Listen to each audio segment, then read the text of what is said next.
Ya, saya Suwarno Wisnutartomo. Saya kurator seni rupa, peneliti, juga kritikus seni rupa. Pertama adalah dia memiliki disiplin yang relevan dengan apa yang diminatinya. Nah, saya minat kurasi seni rupa, saya memiliki disiplin yang relevan.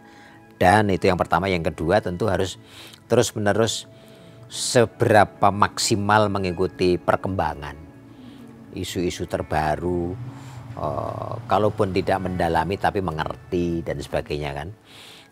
Karena saya menyadari tidak mungkin mengikuti seluruh perkembangan. Kurator muda dibutuhkan untuk mengakomodasi ide-ide terbaru. Nah, terus yang ketiga tentu punya passion, punya kecintaan yang sungguh-sungguh pada bidangnya. Jadi saya siang dari pagi sampai pagi berikutnya ya tentu memikirkan dunia seni rupa, mengikuti, mendengarkan, membaca, bertemu mereka, bergaul dengan mereka. Ya tak ada pilihan lain kecuali harus begitu. Masuk ke dunia itu tidak tanggung-tanggung, itu syarat utama. Jadi dengan demikian maka kurator memiliki preferensi, memiliki referensi, kemudian saya sering menyebutnya sebagai harus memiliki selera intelektual untuk bisa menemukan tema yang pas, yang tepat dalam membingkai kurasi peristiwa seni. Itu. Saya merasa begitu karena itu sebetulnya begini, Dina. Sebetulnya menjadi kurator itu seperti juga menjadi penulis itu masuk di wilayah, masuk di ruang sunyi. Salah satu implikasinya kesepian. Kalau jadi seniman tuh lebih glamor, apalagi terkenal itu, dapat sorot lampu panggung yang banyak, mudah terkenal, menjadi penulis itu. Resikonya masuk di ruang sunyi. Membaca kan nggak bisa rame-rame.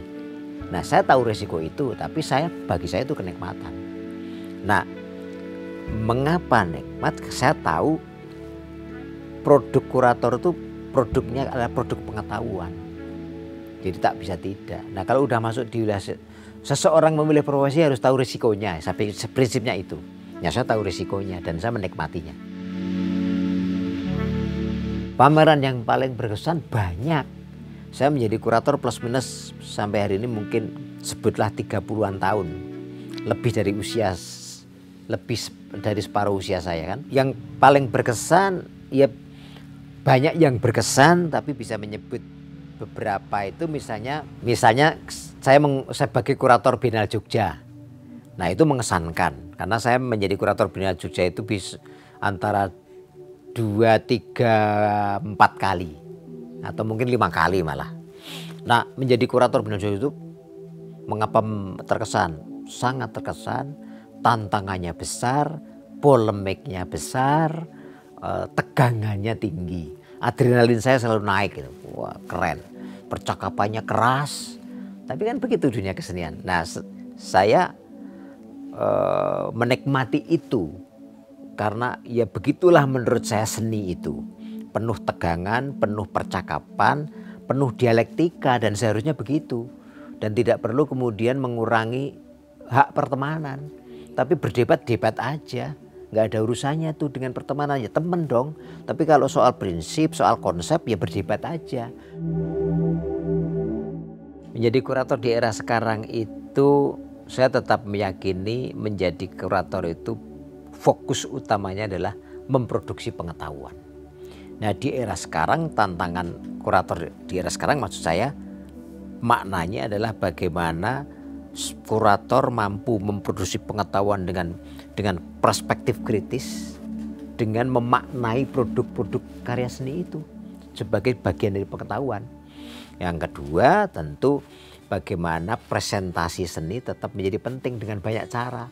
Harus berkolaborasi dengan banyak pihak, harus berakrab-akrab dengan teknologi, komunikasi dan informasi, harus meluaskan jejaring yang sanggup dia bangun. Dan kurator hari ini menurut saya bukan harus ya. Saya membayangkan penting muncul kurator-kurator yang semakin spesifik. Jadi ada yang fokus pada seni kolektif, ada yang fokus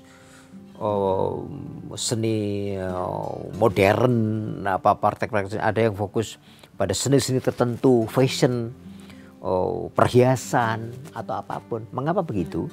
Karena dengan demikian maka pengetahuan terus-menerus bisa digali. Menjadi generalis bukan berarti tidak penting, ya tetap penting. Tapi munculnya para spesialis juga menjadi penting karena pengetahuan bisa digali lebih dalam, persis gitu. Ya.